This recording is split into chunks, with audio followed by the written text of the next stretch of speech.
Since we'll be departing from this place today, could you please relocate? We'll also cover the $473 monthly loan. With my daughter on the way, we no longer require your assistance. All right then, please take care of everything from now on. Despite the substantial support we provided to our in-laws, they easily shifted their trust to the younger sister. As I packed my belongings at the entrance, I shared something crucial with them. By the way, there seems to be a misunderstanding. The monthly loan repayment is— As I spoke, their faces turned pale in shock. My name is Emily, a 35-year-old office worker. I've been married to Tom for 3 years. We met through a mutual friend who believed we'd be perfect for each other, and that intuition proved correct. Tom and I were drawn to each other from our first conversation. Tom felt the same, and we started dating. 2 years later, he proposed, and I happily accepted. Our family supported our marriage, and we had a wonderful wedding attended by many. After our honeymoon, we began our life together, sharing household chores and enjoying a peaceful, stress-free life. Tom, having lived alone for a long time, was a great cook, which was a huge help. We cooperated in all household tasks, and we were grateful for each other's company. 3 years passed in the blink of an eye, and our bond remained as strong as when we were newlyweds. However, a significant event occurred when Tom's father fell seriously ill.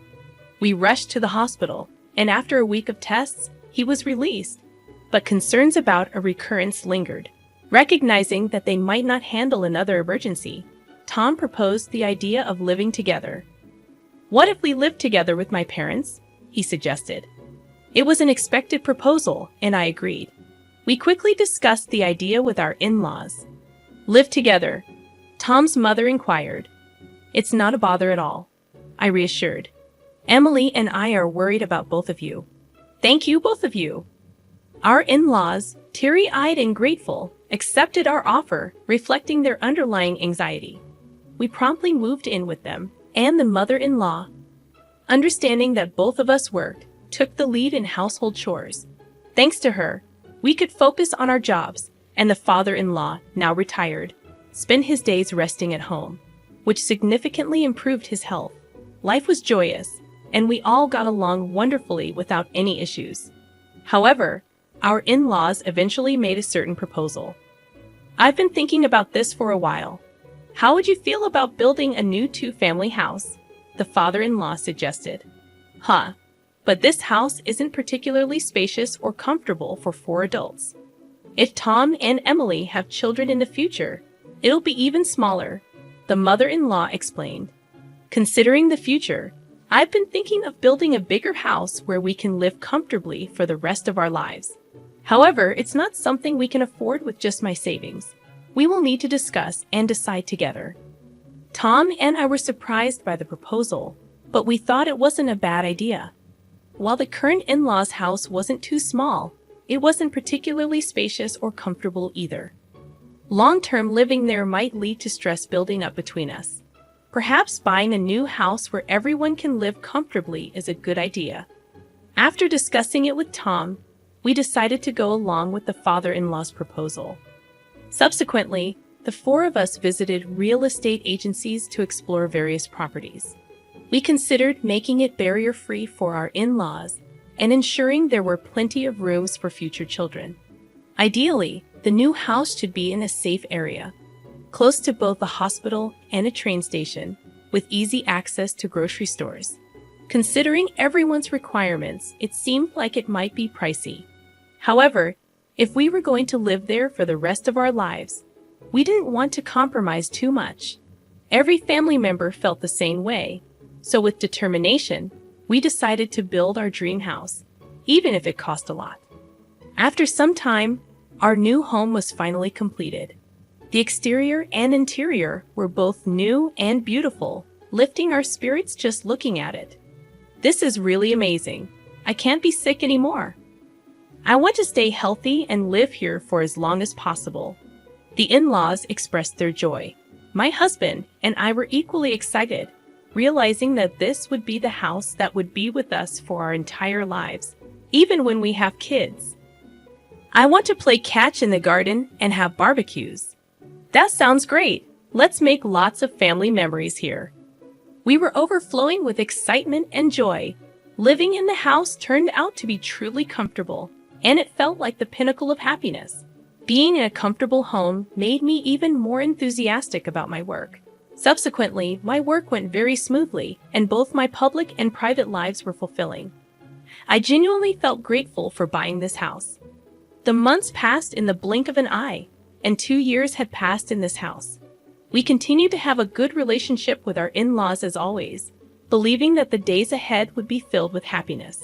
However, at least in this place for life in our new home, something unexpected happened. It was when the sister-in-law and her husband visited our new house. While this really is a nice house, it's not fair that only you guys get to live here. What are you talking about? We discussed and decided to buy this house with our parents. But I can't help but feel envious. When we were still living in a cheap winter, it feels like you're living beyond your means.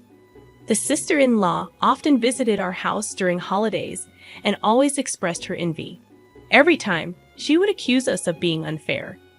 We've been paying the mortgage for this house, and it's quite a hefty amount every month. We're living within our means, earning enough to pay for this house. So there's no reason for her to complain. If we were to live here with the in-laws, it would be so much fun, don't you think? What? Can you even afford the mortgage for this house? My husband and I exchanged a glance. The sister-in-law probably just blurted out without giving it much thought.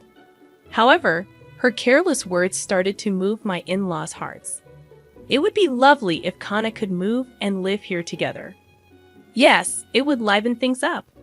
Hey, what are you two talking about? Haven't we been living together all this while?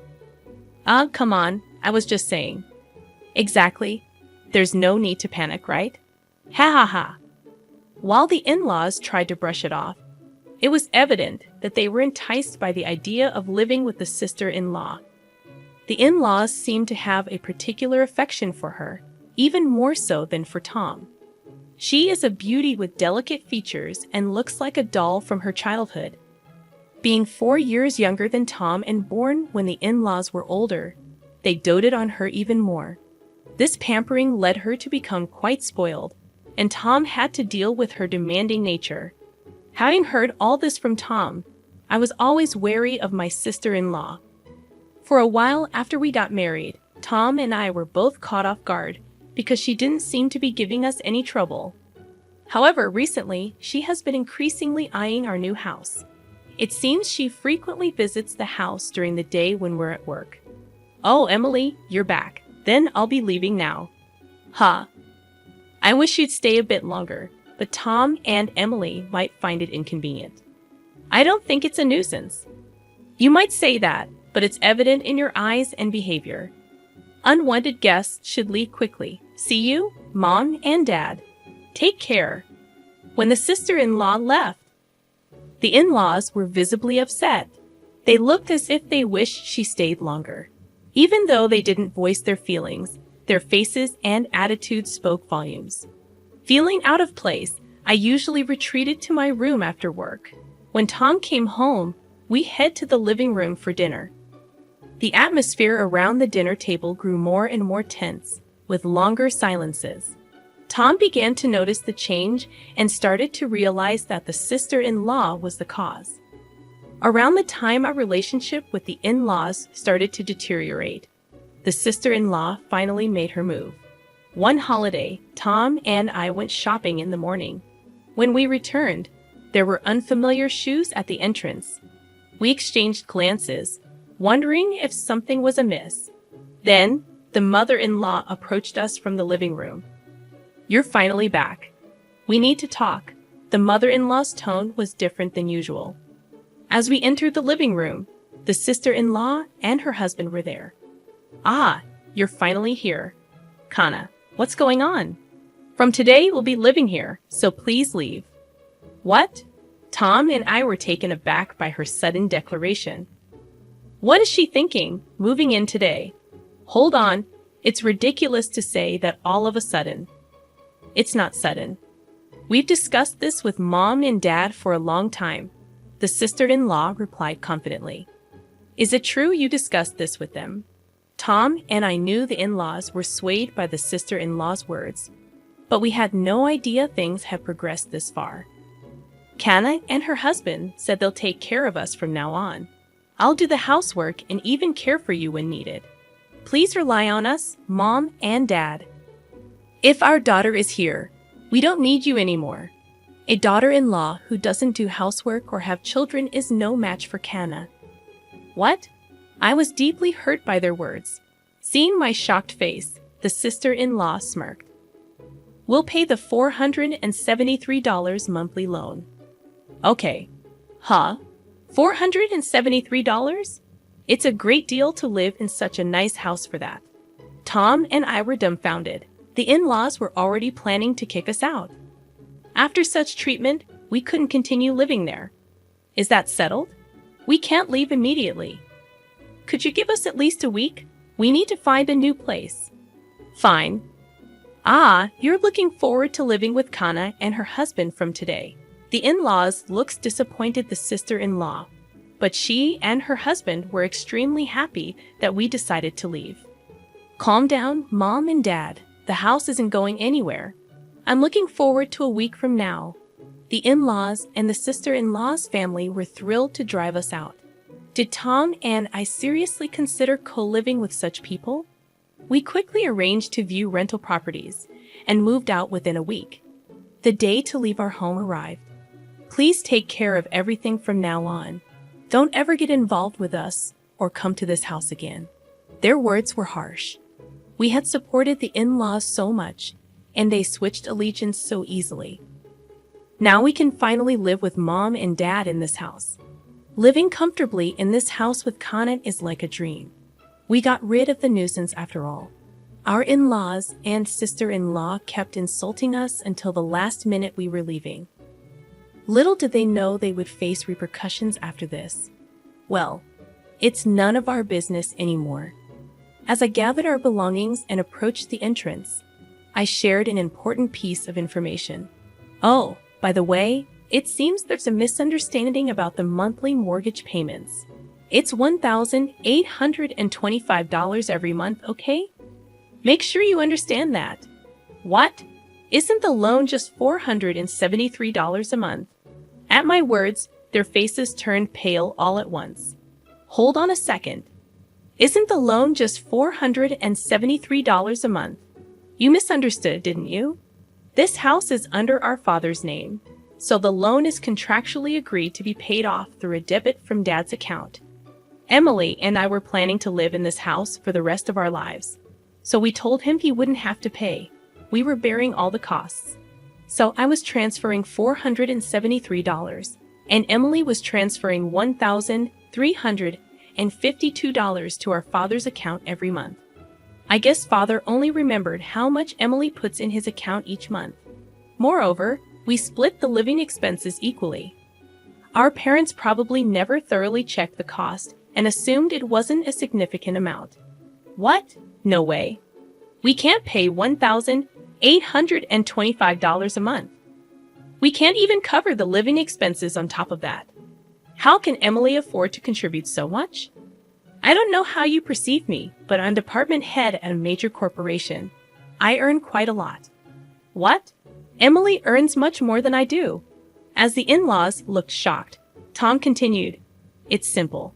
In-laws were unaware of this. Well, we've decided to cut ties with you, so it's up to you to support our parents from now on. No way. Emily, Tom, wait. We were wrong. Let's live peacefully together like before, okay? What? Mom and Dad? Are you planning to abandon us? You guys can repay the loan, can't you? If that's the case, shouldn't you live with those who can? That's not fair. Dad told me the loan was only about $473. That's why we came here. We've already canceled our previous house. That's not my problem. Isn't this mess because you wanted to move in with us in the first place, right? Your husband earns very little, doesn't he? But you always said family is more important than money and pampered me. When our livelihood is at stake, all of that doesn't matter. The quarrel between the in-laws and the sister-in-law was unbearable to watch. "Well, we're leaving." "Wait. Regardless of what you say, we will never associate with you again." With that, Tom and I left the house and moved into our rented room.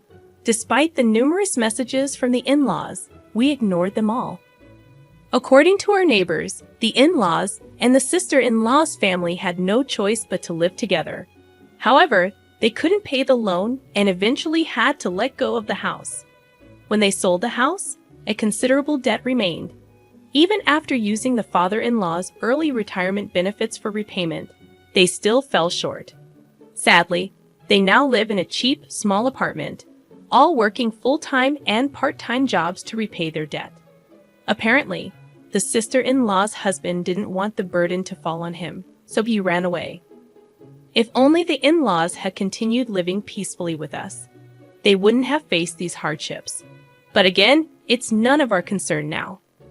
On the other hand, Tom and I found our rented apartment much cozier than anticipated.